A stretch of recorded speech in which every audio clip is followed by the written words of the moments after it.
Muito bem, muito bem. Uma excelente tarde para você que está com a gente. Quero te convidar aí, você está na sintonia da 106.3. Então vai lá, se conecta com a gente no Facebook, porque nós já estamos ao vivo para você também visualizar o nosso estúdio A, Rádio Fema, porque a partir de agora, cumprindo o compromisso que a gente marcou contigo, fizemos o convite, o próprio nosso visitante de hoje, que é de casa, a gente falar que é visita, né? Mas enfim, ele também fez o convite para você na nossa programação. Tá aqui presente no nosso estúdio. Bem-vindo à Rádio Fema novamente, querido Clairton Martin. Que prazer o nosso poder te receber aqui. Boa tarde. Boa tarde, comunidade Santa Rosa, Rádio Fema. É sempre um prazer estar com vocês. Aliás, prosa é o que não falta, né? É, né? Prosa bom de prosa também, o Clairton, escritor, colega, jornalista, um grande profissional que vai hoje trazer pra gente, provocar um pouquinho também, né, Clairton? Eu acho que a gente também tem essa missão de provocar as pessoas, e eu fazia isso desde o texto aqui da nossa live. O que você sabe sobre a história da árvore lunar que foi plantada em Santa Rosa e que completou agora 45 anos nessa semana? E aí vamos ver o que o pessoal respondeu ali na live, mas eu perguntei, porque eu moro aqui na região há 20 anos e quando cheguei há 20 anos já conheci essa história e cada vez mais ela encanta. E tu contou isso de uma forma, né, de várias formas, vamos dizer assim, com a literatura, tem livros escritos acerca desse patrimônio que Santa Rosa tem. Eu quero te ouvir, né? Fica à vontade para contar um pouco como é que foi escrever sobre a árvore lunar e como que essa temática tem ganho aí o Brasil, né? E tantas outras localidades. Bom, vou começar de trás para frente. De trás para frente, boa. Pela tua pergunta de como tem repercutido tão longe, porque recentemente eu encontrei matéria relacionada à árvore lunar lá no Nordeste e no Norte do país. Bom, tem um nome, né, por trás disso tudo. É Nilson Fortunato Guidolin. O Guidolin é um entusiasta do assunto, porque ele era presidente da FenaSoja em 1981, quando a árvore lunar foi plantada. Sim. Então, ele tomou para si como uma missão de vida, assim, vou espalhar isso para cá. E tem um segundo nome, que é Wilson Sembranel, que é um técnico agrícola, professor, que lidou a vida toda com plantas, já teve a sua própria floricultura, ou viveiro de mudas, né? E ele, em determinado momento, ele tomou para si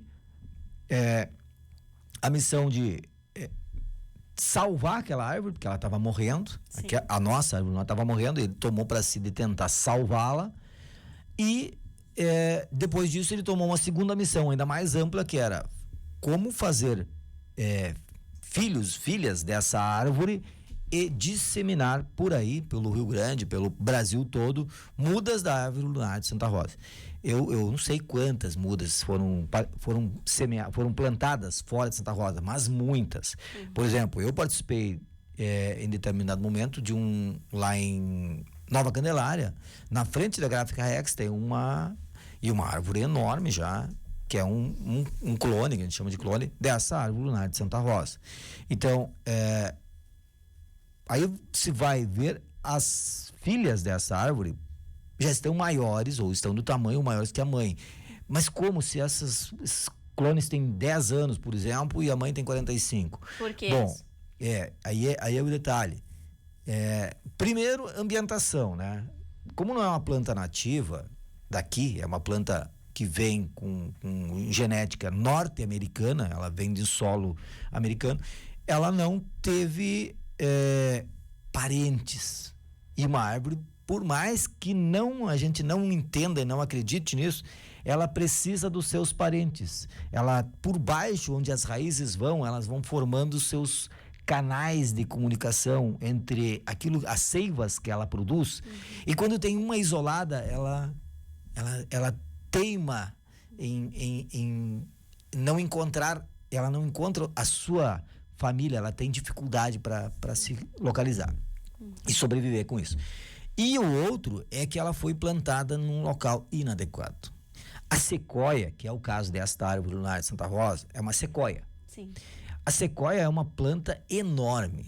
Aí, se você procurar aí, você vai ver nos Estados Unidos, tem plantas seculares, de 2, 3 pessoas para abraçar uma sequoia. Ela deveria ser muito maior do que ela é.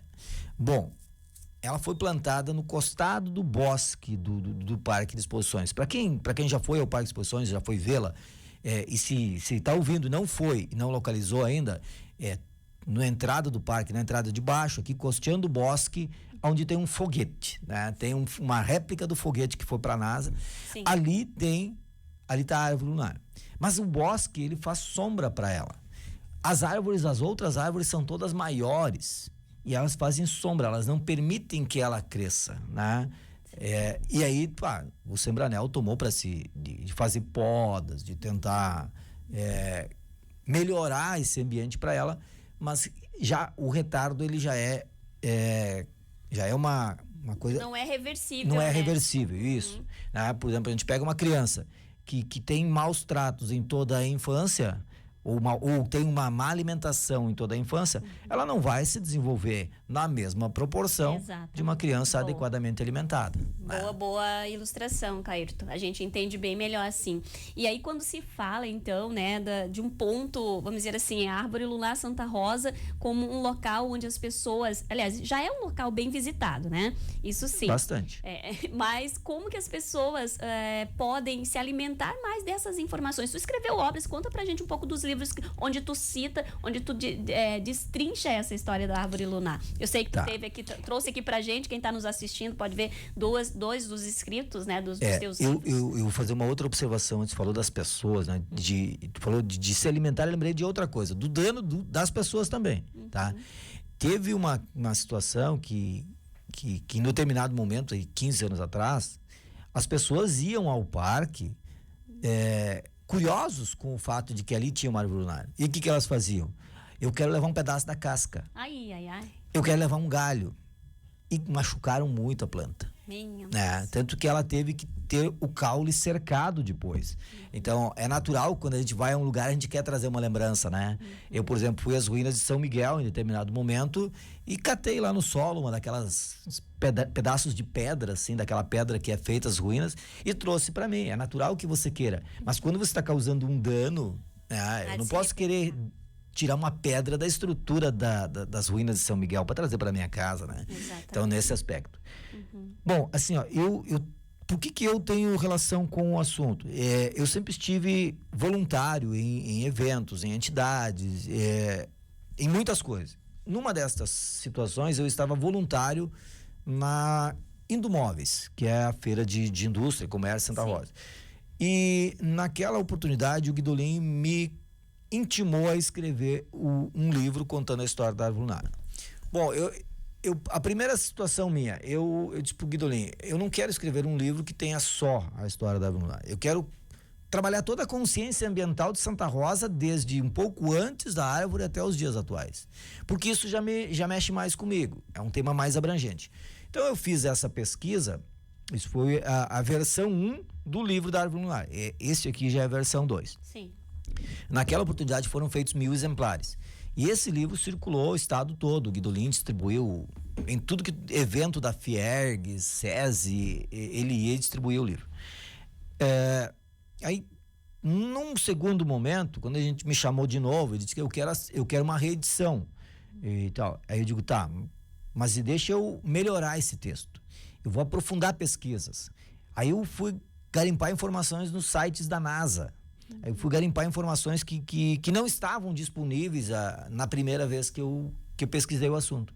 Então eu aprofundei muito a pesquisa, mas eu mantive dentro do mesmo livro, esse da árvore lunar, a história de Juarez Guterres, por exemplo, que foi um técnico que fez todas as árvores grandes, imensas que tem em Santa Rosa, as poucas que sobreviveram, diga-se de passagem, foram plantadas na época do seu Juarez Guterres. Isso é final dos anos 70, que era um técnico que tomou para si uma ideia de plantar muitas árvores em Santa Rosa. Era prefeito seu Anacleto Giovelli. Sim. Então, tudo isso tem já uma consciência ambiental. Nós estamos falando de 1970 e pouco e tem uma consciência ambiental em Santa Rosa, nascendo, florescendo. Então, a árvore lunar ela vem ela cai por acaso dentro disso, porque ela veio para cá por acaso. Mas aí é que tá. Não existe acaso nas forças universais. Tudo tem um dedo do Criador ou do universo, sei lá, usem a palavra que quiserem, né? Mas existe um dedo dessa energia que nos move, que diz, tá, é para lá. Então a árvore vem cair para nós como um presente dentro de um momento singular, em que Santa Rosa vivia uma consciência ambiental. Depois veio um processo de recuperação do Rio Pessegueirinho. Então tem uma história, tem uma série de caminhadas legais aí que vão vir para essa situação. Então, quando eu estava pesquisando e fazendo tudo isso, eu tinha ideia de que, eu posso fazer disso um material mais abrangente. Então, eu fiz o livro histórico, que é o livro da Árvore Lunar, Árvore Lunar de Santa Rosa. 1.000 exemplares circularam e o Guidolin se encarregou de fazer a distribuição. Tem uma série de parceiros que ajudaram ele a patrocinar o livro e tal. E eu desenvolvi a história e vou fazer uma história infantil sobre isso, justamente de consciência ecológica. E aí vem o Bodoque do Nel, né? O Bodoque do Nel é um livro infantil meu, escrito por mim, ilustrado pelo professor Jaime Rupes. Jaime Rupes é um professor de Boa Vista do Buricá, é um senhor muito, muito, muito interessante, é um professor, e desenha muito bem, uma qualidade incrível. E aí eu comecei a escrever o livro pensando num detalhe específico da história da Árvore Lunar, que era do seu Sembranel. O seu Wilson Sembranel, ele fazia caminhadas no parque, dentro do parque, e ele percebeu, dentro do processo de que a árvore estava morrendo, ele percebeu que a prefeitura tinha instalado uma lâmpada bem em frente à Árvore Lunar. Essa lâmpada, ela irradiava luz durante toda a noite para a árvore. Tem um detalhe, a nossa natureza, ela é metade sol, metade lua. Sim. A árvore tinha só sol, porque era sol durante o dia e luz durante a noite. A árvore não tinha um fluxo de descanso. Nossa. Ela não tinha a sombra, ela não tinha a noite. E aí o Wilson Sembranel disse, está fazendo mal para a árvore. Pegava o estilingue, que vocês chamam de atiradeira, funda, bodoque. Nós aqui chamamos no sul, chamamos de bodoque. A gente fala baladeira lá no Nordeste. Baladeira. A baladeira. Aqui é bodoque. Mas aí em Santa Catarina, onde mora minha filha, já se chama de atiradeira, né? Ou estilingue. O estilingue. E aí quando eu comecei a escrever o livro, eu digo, mas é Santa Rosa, é nossa linguagem, é nossa região. Eu digo, tem que ser bodoque. Por isso que o livro se chama O Bodoque. O Bodoque do Nel. O Bodoque do Nel.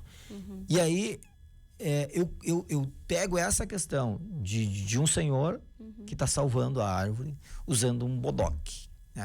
Então é um detalhezinho da história da Árvore Lunar transformada numa história infantil e, diga-se por sinal, é muito bacana. Para as novas gerações também curtir, né? A gente sabe que tem uma linguagem que eles vão curtir mais do que, né, e foi feito com preto e branco para que eles possam pintar possam interagir. Esse aqui eu já posso levar pro meu gurizinho lá de casa? Tu autografa ele pra gente? Posso, então, depois eu deixo ele pra ti. Ou eu vou lá na feira do livro pegar lá o autógrafo. Também, mas eu deixo ele aqui pra ti. Tem problema.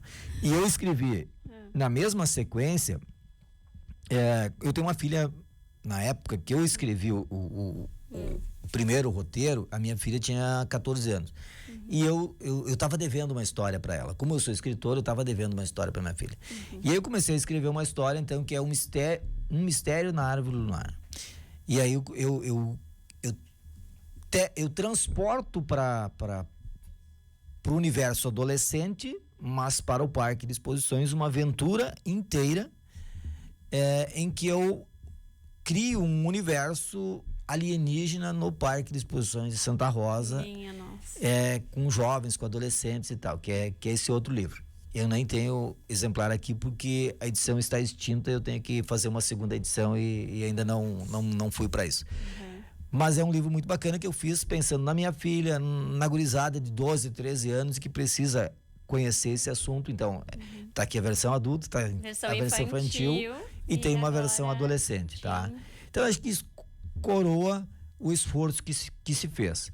E a gente tem pouca informação sobre isso, porque quando é local, isso é um tremendo pecado que todas as comunidades fazem. Quando aquilo é local, você menospreza. É daqui. Né? Mas eu digo assim, eu sou da região, eu sou de Salgado Filho, né? Para quem não identificou, eu sou senador de Salgado Filho. E eu vim para Santa Rosa com 13 para 14 anos, e um dia eu vendo televisão assim aleatória, que a gente via, toda manhã eu via o tal do show da Xuxa, lá no interior, né? Um dia eu tô vendo a televisão, mas eu já tinha 16, 17 anos, tô vendo a televisão aleatória, assim, tinha um programa lá, a Xuxa diz, um abraço para Santa Rosa, no Rio Grande do Sul, minha terra. E eu, como assim? Como assim, né? Eu tô aqui, eu nunca ouvi dizer que Xuxa nasceu em Santa Rosa. Pô, te ver como nós abandonamos as referências que nos são preciosas. Pô, nós tratamos muito mal a nossa história como um todo. E aí, tu que tem uma passagem, uma ligação muito grande com Porto Veracruz, né? Ontem minha terra primeira, meu primeiro pedaço de chão, vamos dizer assim, né? A minha primeira casa no sul do Brasil há 20 anos, mais de 20 anos já passou de eu não sei quanto, mas eu te conheci em Veracruz numa feira lá, que a prefeita era a Vanice na época, e tu trabalhavas para ela, né? Na comunicação, algo assim.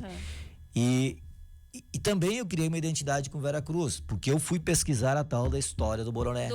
A Batalha do Bororé. Embororé, gente, coisa linda. E aí ontem eu fiz uma palestra sobre isso. Eu fiz uma palestra ajudei a fazer uma palestra aqui na Feira do Livro sobre isso.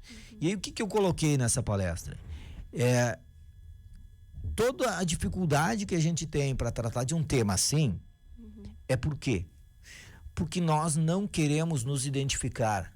Por exemplo, essa terra é uma terra, essa região toda, ela tem muita presença de polonês, de alemão, de italiano, de descendentes, né? Eu mesmo sou descendente de alemão, eu falo em alemão. Ich spreche noch Deutsch, eu ainda falo em alemão. Provavelmente o Alexandre também deve falar em alemão ainda. Sim, eu veio falar em português, já tinha 7 anos, 6 anos, quando começou a ir pra escola. Eu também, comecei a falar português com 7. Mas aí o que eu ia dizer assim, a gente tem dificuldade para se identificar como mestiço, como índio, como negro. E o meu menino, o Abiaru, ele tem 8 anos agora. Joaquim Abiaru. É que lá em casa a gente chama só de Abiaru, virou índio. Sim. E ele é bem loiro, como eu, como o teu menino, tá? Mas ele tem orgulho de se identificar como indígena, porque ele tem um sangue indígena. A mãe dele tem um pouco de sangue indígena, mas é uns 10%, 15%, sei lá. E aí, quando eu pesquisava sobre a Batalha do Bororé, eu me dei conta de um estudo da Universidade agora não vou me falhar a universidade, mas é de Porto Alegre ou Pelotas, da Federal. Fizeram um estudo sobre o sangue indígena. E o sangue indígena, ele é O positivo, ele é prevalente. E a minha sogra tem sangue O positivo. Os 4 filhos têm sangue O positivo. Que bacana isso. E o Joaquim Abiaru tem sangue O positivo. Fator RH também ali. Mas assinalando que o sangue indígena tá ali na veia dele. E eu digo, cara, tu tem que ter orgulho disso. E ele tem, porque às vezes pergunto por que esse nome dele, ele diz... É da Batalha do Bororé. Então, assim... Tem 8 anos, o Joaquim, né? E nós precisamos disso, assim, nós precisamos ter orgulho. Eu tenho orgulho dos resquícios germânicos que eu tenho, mas eu quero ter orgulho também disso. Nós não podemos ignorar todo esse legado que existe do indígena, do negro, para a nossa cultura. Exato. E aí, assim, por que nós não contamos sobre a árvore lunar, sobre... figuras que são históricas para nós? Por que nós não contamos coisas que são nossas? Por quê? Porque a gente considera normal. Exatamente. A gente olha, a gente passa na Rota do Tafarel todo dia, a gente trata como... é Tafarel, campeão do mundo, tava aqui, estudou aqui, foi parceiro de muita gente aqui. Então, nós precisamos recuperar esse orgulho. E a árvore lunar, ela nunca foi tratada com orgulho. Ela está sendo tratada com orgulho agora, na última década. Mas ela ficou 35 anos, assim, bem esquecida. Esquecida, né? Esquecida, desprezada. 35 não, porque a Marli Zorzan, enquanto secretária de Cultura, fez algumas ações, isso 20 anos atrás. É uma construção, né, Clairton? Acho que é uma construção. Cada um contribuiu como né, podia ou quis contribuir, né? E tem esses que vêm de longa data e permanecem valorizando, levando o conhecimento, que eu acredito que é isso, né? Quando a gente conhece mais, a gente tem mais condição de valorizar. Eu acho que o desconhecimento é o que ainda faz com que a gente não valorize muita coisa, né? E eu acredito que a Café Pequeno, que o teu trabalho some nesse esforço de fazer com que as pessoas conheçam mais e aí passem a valorizar. Eu não sei que papel a gente tem nisso tudo, tá? Sim, eu gosto de crer que nós estamos num caminho porque ele foi designado para nós. E aí, abraçá-lo é nosso, né? Tu não nasceste no Sul, abraçou um caminho e depois disso é você realmente tecer as tuas escolhas e podia ter ido embora, né? Com certeza, eu tive a escolha de voltar para minha terra, mas eu escolhi ficar aqui, né? Mas não é uma coincidência de ter vindo para o Sul, não, porque entende? a gente paga o preço por essa escolha, né? E muitas vezes a gente se pergunta também, por quê, né? Porque, não, se eu tenho essa questão da minha raiz também tão forte, né? Seria interessante. Mas, enfim, acho que na terapia eu tenho tratado bastante isso. Não, mas eu sou muito disso, de crer que para além de nós, há outras coisas que se alinham conosco, que as coisas sejam assim. Exatamente. Meu querido Clairton Martin aqui com a gente no Melhor da Tarde. Eu quero te agradecer imensamente. Quero que tu reforce o convite para o pessoal visitar a Feira do Livro, tu que está lá com a editora Café Pequeno e com todos esses que estão fazendo acontecer a Feira do Livro em Santa Rosa. Reforça o convite, tu que veio com a energia da feira para cá, pro programa, né? E vai voltar para lá também. Voltar pra lá. Então, deixo para ti fazer esse convite e já dizer um até breve, porque aqui o tempo não espera ninguém. A gente vai adiante. Não, até breve eu não vou dizer, tá? Porque se alguém tiver afim de um papo, vai pra feira. Amanhã a feira tá aberta, amanhã das 9 até as 17, até as 19, domingo também. E aliás, o domingo, sábado e domingo, pra mim, porque muito livreiro, ele vem com a ideia de, vou vender livro em torno do Vale Livro, que é uma ferramenta maravilhosa, alimenta os estudantes. E a Café Pequeno não. A Café Pequeno, ela tem uma ideia e a minha editora, ela faz parte da cidade. Ela publicou Aquiles Giovelli, Alcides Vicini, Paulo Madeira, Gilberto Kini. Ela vai publicando livros que estão dentro da comunidade. Então, o sábado e o domingo, para mim, são dias maravilhosos. Por quê? Porque eu converso pra caramba. Eu passo o dia inteiro conversando, a Cui, o Mato, e a gente passa... Eu passo o dia todo ali conversando. A Dé também tá ali. Então, esse é o momento em que a Café Pequeno, ela é mais do que um espaço de comércio de livros. É o lugar onde a comunidade que tem gosto por livro acaba se encontrando, trocando experiências. E felizmente a gente fez muita coisa bacana nesses anos aí. Que maravilha, meu querido. Muito obrigada mesmo por ter vindo até aqui, Clairton. Sempre um prazer. E levo o meu abraço, o nosso abraço aqui da Rádio Fema, da Fema também para todos os visitantes lá da feira e para Dé, pro Joaquim Abiaru, pra essa família linda que tu tens, tá? Deus abençoe sempre. E até uma próxima oportunidade aqui, não demora tanto para vir na Rádio Fema.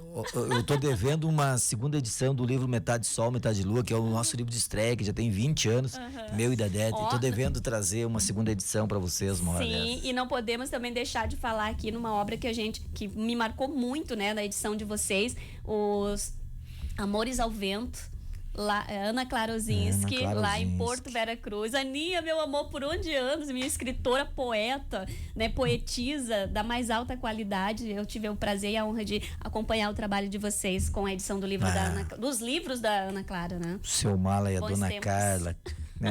Tem que ir a Vera Cruz uma hora dessas. Ontem ainda falei que o seu Lírio Trezel, lá do Denise, Recanto da Natureza. Recanto da Natureza, o Memorial Lulu, né? Isso. Só um segundinho para fechar aqui. Sim. Tá. No domingo, às 15 horas, tem uma inauguração. A prefeitura, a Câmara de Vereadores vão inaugurar aquela passarela que tem entre a Rádio Noroeste e o prédio da antiga prefeitura. Falam a via gastronômica? É esse o termo usado ou não? Não, o nome é Via Cultural Luzan Trezel. Olha a prof. Luzan Trezel, nossa. Então, quem quiser, quem for conhecido da Luzan, quem for familiar, quiser, é domingo, 3 horas da tarde, ali na Via Cultural, vai ser inaugurado, vai ser dado, vai ser colocado identificação, então, e cada vez mais, como agora tem a praça renovada, tem o centro cultural, tem o centro cívico aqui, esse espaço vai se tornando um corredor de cultura e daí sim, a Luzã vai estar ainda mais devidamente homenageada, porque ela é uma figura fantástica. Muito, muito marcante, uma história linda. Vou estar lá no Recanto da Natureza 13, o dia 29 desse mês de agosto. Retornarei àquele lugar onde já visitei, acompanhei outros grupos com a Juliana Melé, a trilheira raiz, a nossa guia de turismo, vai estar levando uma turma aqui de Santa Rosa e imediações lá no Recanto da Natureza 13. E por falar na Juliana Melé, nós tem uma programação muito linda para esse fim de semana, para amanhã, né? Esse passeio roteiro de cultural. E outros dias também. Roteiro cultural. Roteiro cultural, e daqui a pouquinho eu vou detalhar aqui para você, reforçar. Roteiro do patrimônio histórico. Mas vamos que vamos, gente, tá chegando aqui o nosso bloco, já já eu tô de volta, não sai daí não. Em outra instituição, transfira seu curso para a FEMA. Você pode concluir sua graduação em Direito, Administração, Ciências Contábeis, Psicologia ou Enfermagem.